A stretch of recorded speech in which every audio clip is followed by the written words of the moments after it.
All right, sports fans, how's everybody out there doing?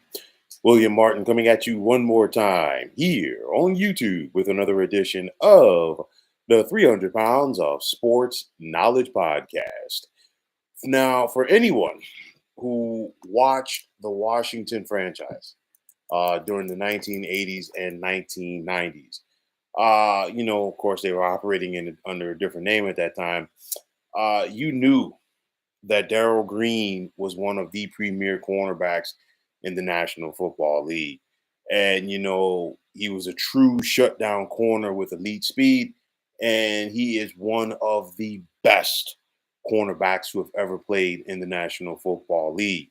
Now, it didn't take football fans, that long to know who Darrell Green was because you got to go back to that famous Monday night game back in 1983, I believe, when he ran down Tony Dorsett, the famed running back for the Dallas Cowboys, on a breakaway run. And in those days, when Tony Dorsett got a step on the defense, absolutely nobody caught him. Okay.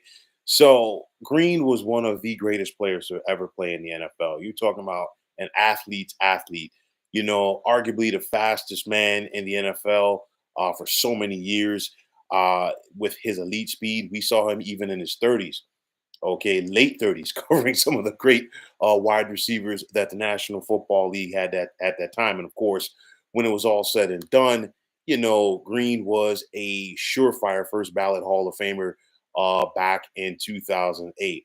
But another long overdue honor was recently bestowed on Green last week as Washington decided that they're going to retire his jersey number. And I think this is very impactful because you think about Green, he played his entire NFL career, that entire 20-year NFL career for Washington.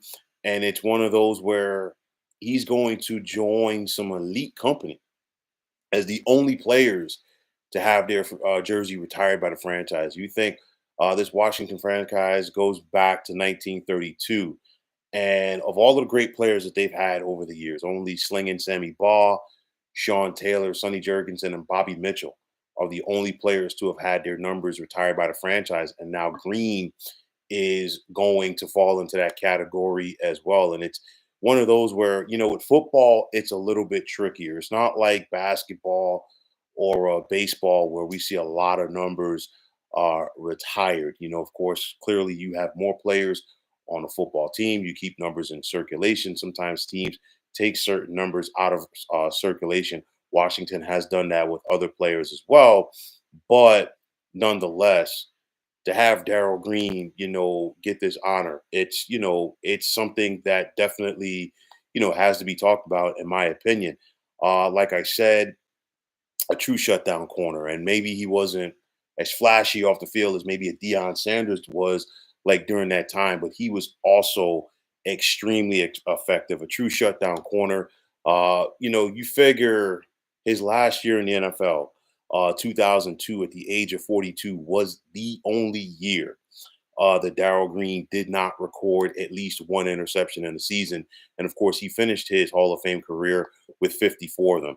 He was also very dynamic as both a punt returner and a kick returner. You just have to ask the Chicago Bears about that during the 1987 divisional round, where Joe Gibbs put Darrell Green back there to return a punt as Washington would beat the Bears en route to winning the Super Bowl. And of course, like the late John Madden said, whenever there was a big game in those days, Joe Gibbs would always put Darrell Green back there on special teams. And Darrell Green was that type of impact player.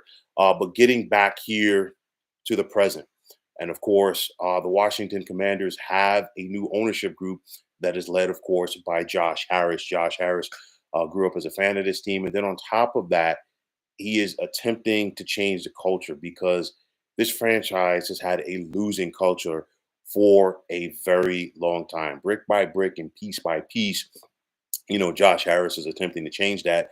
And it starts, to me, clearly you got to get talent on the field. You got to get the right personnel in your front office and your coaching staff, but then also honoring the legends that helped to make this franchise what it was.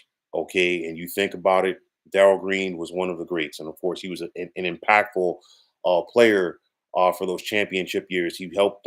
He was part of two championship teams with Washington during his time, and you think about so many great players that played for that franchise during that era under Joe Gibbs. You think about the Hogs, you think about Dexter Manley, you think about the Charles Manns of the world, the Art Monks, the John Riggins, and so many others. And you think about the coaching ability of Joe Gibbs, and also the front office led by Bobby Beathard as they went out there and found talent like Darrell Green coming out of small Texas A&M Kingsville. And of course, the rest is history. He used that track speed to the best of his ability, along with his football instincts, to make him one of the best to have ever done it. Of course, the Pro Football Hall of Fame has recognized him. He is a very loved and respected person by this Washington franchise. And like I said, now he gets the ultimate honor.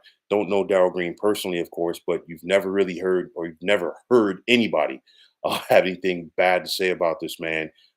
He's done it at an elite level, and now he is recognized once again for doing it at an elite level, as he will always be in the lore of this Washington franchise. So, folks, that is going to wrap it up. And as always, I want to take this time out to thank all of you for tuning into the 300 Pounds of Sports Knowledge podcast here on YouTube.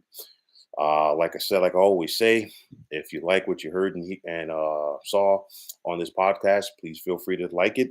And also, please feel free to subscribe to this channel. Now, if you're on Twitter, you can always follow me at 300 Pounds of Sports. And like I always say, if you follow me, it'll be my pleasure to follow you right back. There's also the sports discussion group on Facebook at the Sports Depot 365. Now, you can check it out. Drop a line and be a part of one of the better sports debating sites going on social media. So once again, fine folks, my name is William Martin, and I am signing off. And I'm saying take care and have yourselves a wonderful day.